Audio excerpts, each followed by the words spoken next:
What's up, everyone? Nick Whalen here for RotoWire. Going solo this week as we talk through week 4 of the Circa Million contest. Really excited to be playing in this contest this season. It's been a ton of fun through 3 weeks. Even if we had a little bit of carnage in week 3, took it on the chin a little bit, as a lot of people did, whether you're playing in the Circa Survivor contest or the Circa Million. We foolishly decided to trust the Jacksonville Jaguars in the contest. Not only did they not cover, they didn't even come close to winning that game straight up.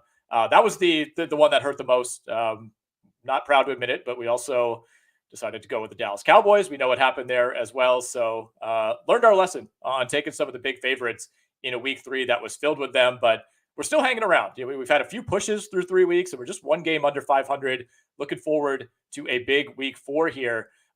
Before we get going, of course, we are sponsored by the great Circa Resort and Casino out in Las Vegas. It's where we always go each summer for RotoWire events. Love staying at Circa. And just a reminder, it's football season at Circa Resort and Casino in Las Vegas, featuring the best pool in history, Stadium Swim.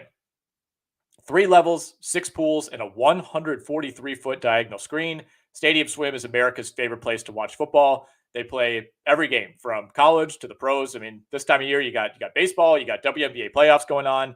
Virtually any sport that's being played and is televised somewhere is going to be on at Stadium Swim. So you can catch all the action from a variety of seating options. They have day beds, basically what you'd find at most pools. They also have private temperature-controlled cabanas. Those are fantastic. Stadium Swim, it's located at Circa Resort and Casino out in Vegas. It's open 365 days a year, all sports, all seasons. You can book today at circalasvegas.com. That is circalasvegas.com.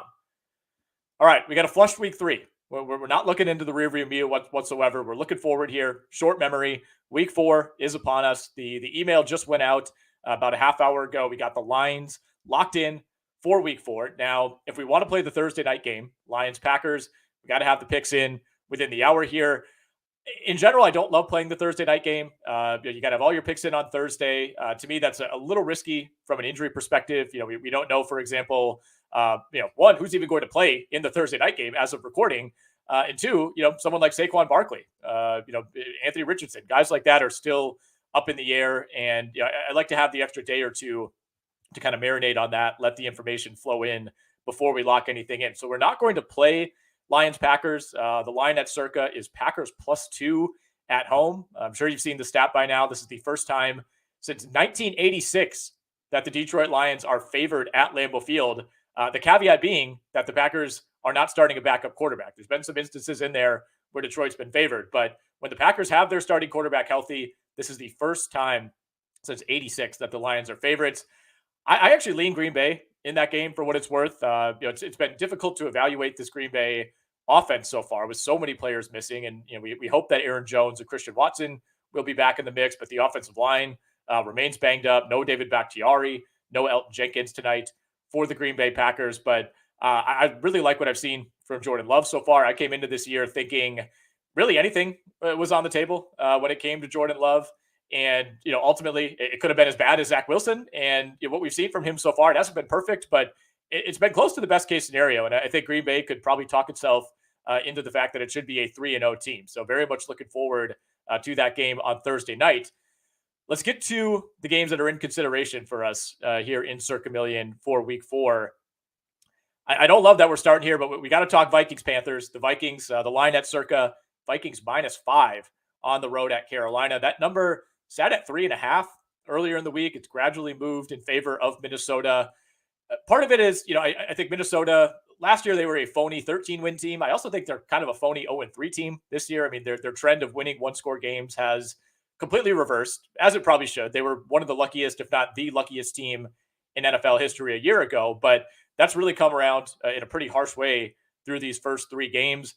But this is a big-time cornered animal game if you're Minnesota. I mean, if you lose, the season's not over technically, but it's basically over. If you're 0-4 and one of Detroit or Green Bay is going to be 3-1 after tonight, you're going to have a really, really difficult time working your way back into the playoff mix. So, to me, I'm leaning on the Minnesota offense here. I like Minnesota -5. I certainly liked it more at 3.5, but Bryce Young is going to be back in the mix for Carolina, and as much as he's the future for the Panthers, I think there's a pretty strong case to be made that Carolina is a better team in the short term with Andy Dalton, just like you could say that the Indianapolis Colts might be a better team in the short term with Gardner Minshew. These are two of the best backup quarterbacks in the league. I mean, most rookie quarterbacks, I don't care who you are, someone like Andy Dalton, who's started for 10 plus years in the league, is just going to give you a higher floor week to week. So I think that's part of the reason that this line has moved in favor of Minnesota.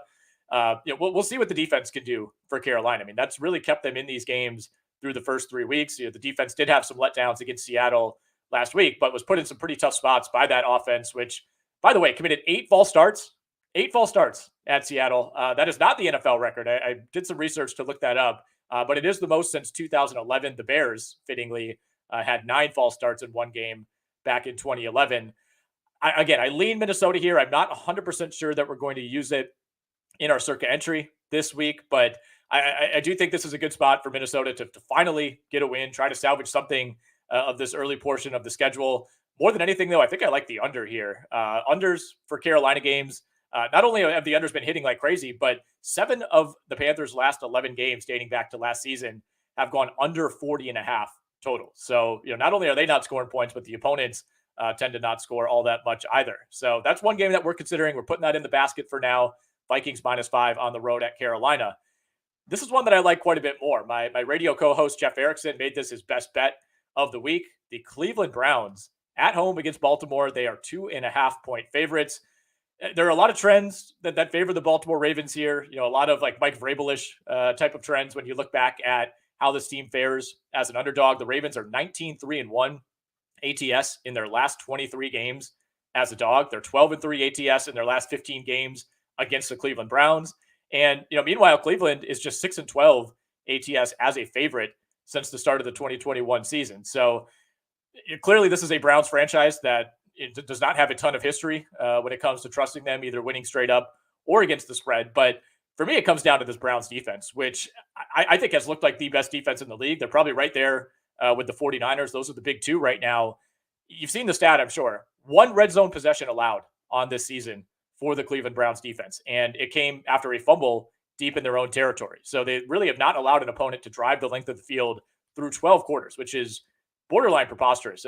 There's another good stat that I heard this morning from Greg Rosenthal on the Around the NFL pod. He said the Cleveland Browns have allowed 0 or negative yards on 54% of their defensive snaps this season, which is, I think, somehow even crazier than only allowing 1 red zone possession so far. I mean, Myles Garrett to me has looked like the best defensive player in the NFL. The question is Deshaun Watson. Can he string together 2 good games? I thought the game that he played last week against the Tennessee defense that really just looked overmatched for most of the afternoon, that was the best that Deshaun Watson has looked in a Browns uniform. I know it's still a relatively limited sample, but that was the closest to the old Deshaun Watson as a passer that we've seen this season. And, the Browns over the last 2 years, counting this early season, they're 1-7 ATS after a win. So again, that's another one that would maybe push you in favor of Baltimore, but so many injuries for this Ravens team. We'll see how many guys they get back, especially on that offensive line. But I'm going to put my faith in the Cleveland Browns defense and trust the Browns to do just enough on offense to win what will, in all likelihood, be a very low-scoring game. I'm looking at this one as like 17-13 or 19-16 in favor of the Cleveland Browns. Seattle and the New York Giants. That's another one we're taking a look at. This line is even. It's a pick 'em at Circa, which I get. Extra week or extra few days, I should say, of prep for the New York Giants. They played on Thursday night last week out in San Francisco, so plenty of time to rest, recover, game plan for this Seattle team. Seattle, making that cross-country trip all the way out to New York City. I do still think, though, Seattle should probably be given a point and a half, maybe even 2 points based on what we've seen from this Giants team. You do have to keep in mind, though, with the Giants that they've played 2 of the best teams in the league so far in Dallas and San Francisco, and they do get some credit for rallying back against Arizona. I mean, you don't want to be in the hole that you were in that game, but to rally back for an offense that generally has trouble, piling up points, especially when you're in a limited sample, especially when you're talking about ripping off big plays. That's not really synonymous with the New York Giants offense. To me, though, this one comes down to Saquon Barkley, and this is part of the reason that I don't want to lock in my picks on a Thursday, because we don't really know if Saquon Barkley is going to play in this game. The expectation is he's going to get, some on-field work on Thursday. We'll see what becomes of that. If there's no Saquon Barkley here, I don't really see the Giants keeping up with Seattle. I think that second half in week 1 against the Rams kind of scared us off a little bit when it came to the Seahawks, but they've looked a lot more like the offense of the team that we thought they would be these last 2 weeks. And this is also a primetime game. Pete Carroll, 34, 18, and 3 ATS in night games. That's the best night game record of any coach in the last 20 years. Geno Smith, 7 and 2 ATS as a starting quarterback at night. And we know the numbers on Daniel Jones in these situations. I mean, this is reaching Kirk Cousins levels. Daniel Jones, 1 in 12 straight up in primetime games in his career, 5 and 8 ATS. But with this being a pick'em, the straight up record is really what matters more here. So we're leaning Seattle just to win this game outright. That's all they need to do. That brings us to another primetime game, the Chiefs and the Jets. I am very, very glad that this number has held on at Chiefs -9.5. They are on the road here. We do have to take that into consideration. But ultimately, I'm really just trying not to overthink this one. It's Patrick Mahomes on one side. It's Zach Wilson on the other side. And look, if this number was 10, if it was 10.5, I would think twice about it. But this is a Jets team that, I can't really remember an instance where a team has been this public about just being so out on its starting quarterback, right? I mean, Robert Saleh, bless his heart, I think he's got to say what he has to say as the head coach, but nobody in that locker room wants to roll Zach Wilson out there. I don't think there's any faith in him. This team kind of feels like it's on the verge of a mutiny. Like if this goes south, if they lose this game by 20, 30 points, I think that's maybe the last that we ever see of Zach Wilson as a starting quarterback. I think Saleh and the Jets' hand is going to be forced at that point. The big concern for me is the Jets defense keeping them in this game, right? We saw that in week 1. They were able to pull off a win against the Buffalo Bills, but that also included, a punt return to win the game. Josh Allen turned the ball over 4 times. I don't think Patrick Mahomes is going to be making some of those cavalier throws that we saw from Josh Allen. 9.5, it's a big enough number to make me think twice. We saw Kansas City, lose early in the season to Indy last year in kind of a similar spot, but I also think the Kansas City offense, they needed that game last week against the FCS Chicago Bears to kind of get that offense rolling, get Travis Kelce back up to speed. And, I think the other thing to remember with Kansas City is this is the best defense that they've had in the Patrick Mahomes era by a pretty wide margin. I mean, this might be one of the 5 to 7 best defenses in the entire NFL. So, I don't necessarily worry about a Jets backdoor cover in this situation. Like, let's say the Chiefs are up 13, 17 points going into the fourth quarter. I don't think Zach Wilson's leading this team down the field against the Chiefs defense to sneak in a backdoor cover. So as long as the Chiefs can build a lead in this game, I think they can hold on to it. I also like the under here on 41.5 points. Low total, but I think this Chiefs defense takes care of business much in the way that the New England Patriots did a week ago against the Jets. And obviously the Chiefs offense, a much better unit than what we saw with New England. All right, let's get to a couple more games here before we wrap up. We already talked about potentially taking the Minnesota Vikings. We're going to step up the danger to another level here. I wrote this week in my Beating the Book article, which you can find on RotoWire.com, that anyone who wants to bet the Chargers should have to sign a waiver. I don't care if you're betting online, if you're doing it in person at Circa, you're using the Circa app, like you should have to physically sign something that says, I know what I'm signing up for. I know what I'm doing here. I am willfully entering this bet on the LA Chargers. And I still stand by that. Despite the fact that I do like the Chargers at home in this game, I'm fully expecting this to go completely off the rails in one way or the other. It's so tough because not only this season, but really the last few years, it doesn't seem to matter who the Chargers are playing. It doesn't seem to matter where the game is located. It doesn't seem to matter what the line is. They always find a way to kind of charger it up, right? And make it closer than it needs to be, find ways to lose games. I think they were really lucky last week to escape Minnesota with a win, getting that interception on kind of a scrambled play late in the game. They likely should be 0-3. I think that's fair to say. But I also think they're catching a really good opponent at a good time here, a really advantageous opponent, I should say. This Raiders team is Devontae Adams, Max Crosby, I guess Josh Jacobs, and that's really about it. And, I thought Jimmy G played okay last week against Pittsburgh, ended up with 3 picks. One of those was kind of end of game, just had to throw it up there. But ultimately this is a pretty limited offense. And I think it's one of the 5 worst defenses in the NFL. Josh Jacobs right now has not really been able to get anything going. Raiders are dead last in rushing EPA on the season. So you're not going up against a very good Chargers rush defense, but I'm not really sure it matters when you have a bad offensive line and a running back who kind of looks like he's still working his way back into form in Josh Jacobs. To me, Austin Eckler is probably the swing piece here, though. If Austin Eckler plays, I really like taking the Chargers this week. I'm a lot more comfortable with that. He practiced in a limited capacity on Wednesday. We'll see what his status ends up being Thursday, Friday, into the weekend. But if Austin Eckler's back, I think this is going to end up being a pretty advantageous spot for the LA Chargers. And we could see that line move, but of course in Circa, it is locked at 5.5. So we don't love it. We're never going to be comfortable betting the Chargers, but I think this is a pretty friendly spot. And you just got to look at the quarterback matchup too. I mean, Justin Herbert, Jimmy Garoppolo, this Raiders offense, I think it's about as big of a mismatch as you're going to get. The Philadelphia Eagles are 8-point favorites against the Washington Commanders. It is a short week for the Eagles. That's something that we do need to take into consideration here, but no travel. They are at home after playing at Tampa on Monday night. The Eagles win that game by 2 touchdowns against a Tampa team that looked pretty good through the first 2 weeks of the season. Certainly better than we expected. The Baker Mayfield experience, crashed and burned a little bit, but that's going to happen at least a few times throughout the season. What was encouraging to me beyond the Eagles offensive line looking like the most dominant unit in the NFL by a wide margin. I mean, some of the holes that were opened up throughout the night for DeAndre Swift were unbelievable. I mean, stuff you just don't really see in too many NFL games, but they win that game by 2 scores. They stalled out on downs in the red zone. They failed to score a touchdown from the Tampa 2-yard line on another drive. Jalen Hurts threw 2 picks. A.J. Brown had a couple of huge drops, and they still win comfortably and cover comfortably against a decent Buccaneers team that's probably as good as the Commanders overall, maybe even a little bit better. Can they do it against a better defense in Washington?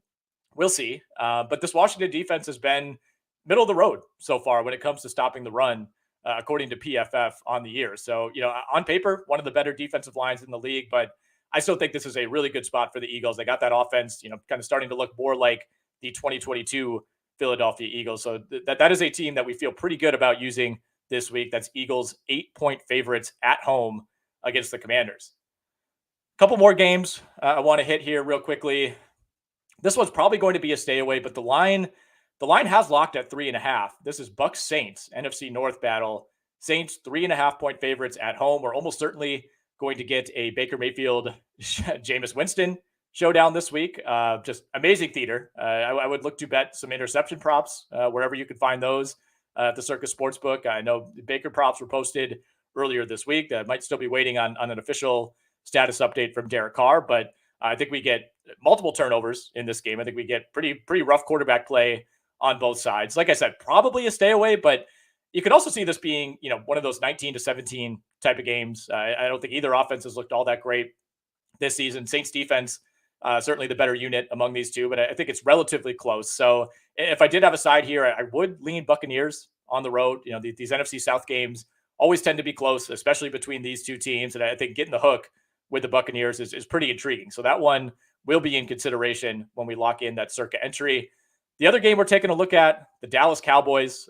We got a friendly bump on this one. The number had, it actually opened at 4.5, was it bet all the way up to 7 almost immediately, and is now sunk back to 6.5, which to me, as someone who likes the Dallas side here, I'm a lot more comfortable at 6.5 than I would have been at 7.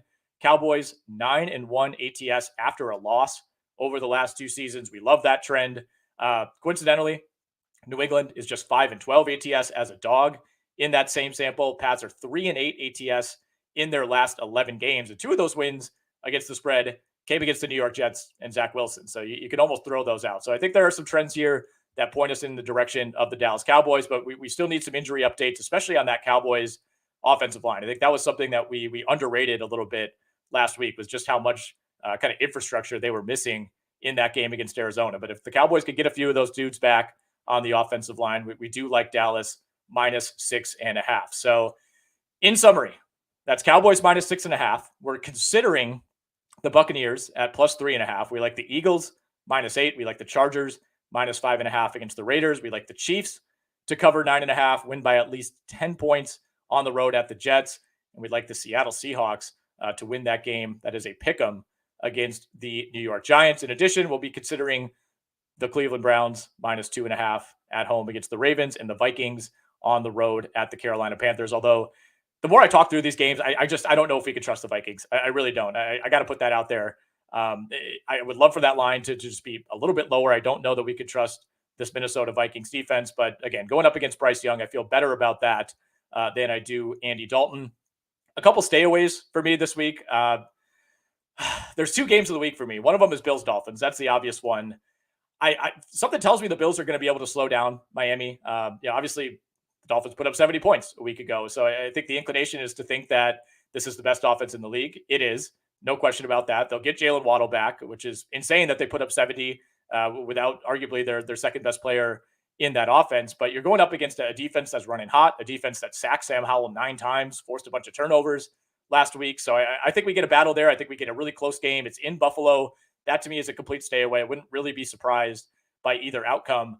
And then the other one's Broncos Bears. I would love to bet this just to say I bet it, just to be able to tell my grandkids in like 50 years, like, yeah, there was a game back in 2023 where the Chicago Bears came in as 3.5-point home underdogs to a team that just lost by 50 and has not won a game this season.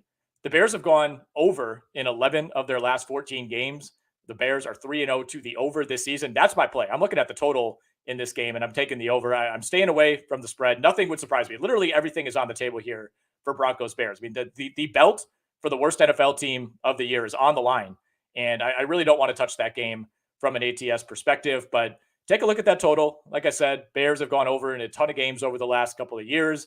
Broncos actually lead the NFL in first quarter scoring thus far, so I think they start hot. I like Russell Wilson over 1.5 passing touchdowns. You can get that at circa around plus 110. So staying away from those games, but still some plays to be made there. That'll wrap it up. Appreciate everybody who's been following along so far this season. We got to bounce back after a rough week 3, and I'm confident that we will. Next week, I'll be back with a guest, break it down week 5. We got bye week starting up. That's going to throw a little bit of a wrench into our picks, but very, very much looking forward to doing this. Thankful to be working with Circa. They're one of our favorite partners. Make sure you check out circalasvegas.com. Highly, highly advise heading out there any time of year. I mean, right now it's just perfect time. Check out Stadium Swim, play some golf out in Vegas. We always love doing that. And we look forward to seeing how these picks turn out. So thanks for everybody for watching. You can check us out, the archive version of this show on the RotoWire YouTube channel. Appreciate all the viewers that we've had there this season. And I wish myself and I wish all the viewers, everybody tailing me, I would not advise doing that. But if you are, best of luck to you as well. And best of luck to everybody betting week 4 in the NFL.